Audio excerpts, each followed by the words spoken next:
This is a patient with an intumescent mature cataract and a severe climatic droplet keratopathy.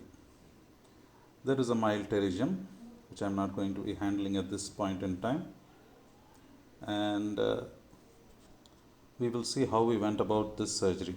So initially, I only put 2 side port incisions. I am not putting my usual main incision at the start.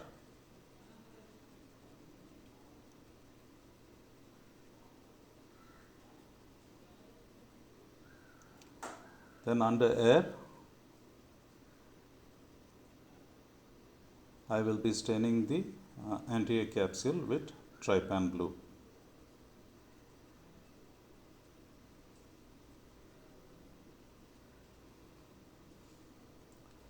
Also expelling the air and the trypan blue through the side port incision, and that's why I have to do it very slowly and carefully.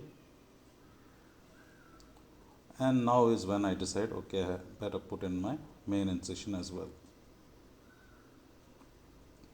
You can see the opacity is pretty significant, and now you can actually make out, I can hardly see.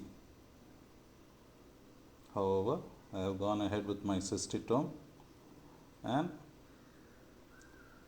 partly vision and partly by feel, I make a flap. There you can see it. So there's no point in continuing with the cystitome at this point in time.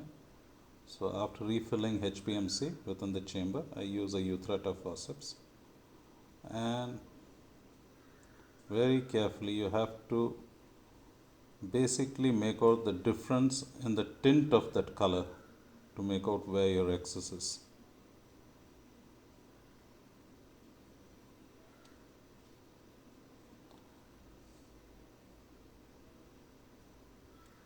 Don't aim to make a very big rhexis, and don't pull. Don't be in a hurry, because there will be a flap. And there's still a flap. You can see the thin blue line, that is the anterior capsule. And now it is complete. This is not an ideal rhexis, it's around maybe a little less than 5 millimeters, but it will have to do. And I go ahead and make my first chop. It's not going to be easy because I don't have much vision. The plan is to bring out a pole and chop it from the periphery. Yes, I got it. There is a chop. Not ideal, but enough.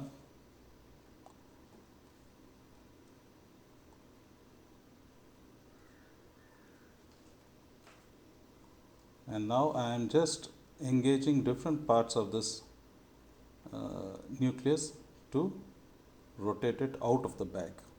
It's a small nucleus, it will easily come out, nothing to worry about. It makes no sense to try and do an intracapsular phaco when you cannot see. So bring it out of the bag and very carefully, it's a soft cataract, you don't have to worry. Very carefully using pulse and very low phaco but adequate vacuum and flow rate, I take out not only the nuclear part but some of the cortex as well.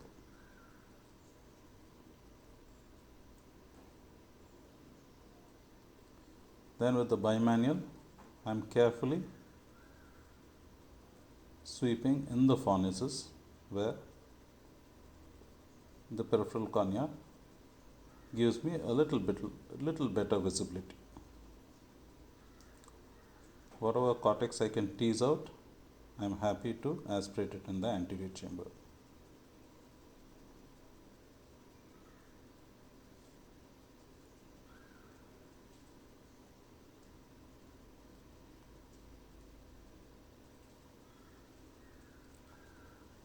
Once done, I go ahead and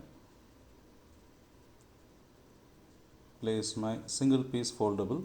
I'm attempting to put it within the bag, but it's going to be a little difficult.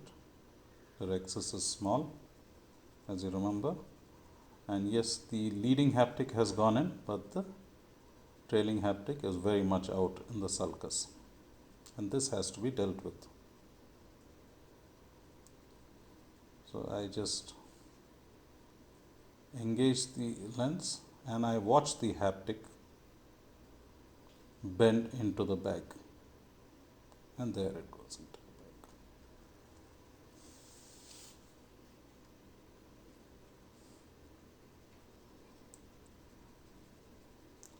Luckily there is not much cortex, it's all fluid, so it's just come off, and whatever bits of fibers are left I go ahead and remove with the bimanual, and also remove the HPMC from within the chamber.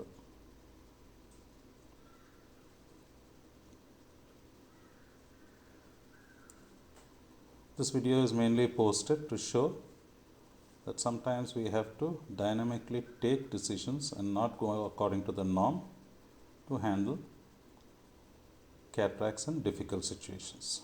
Thank you for your patient watching.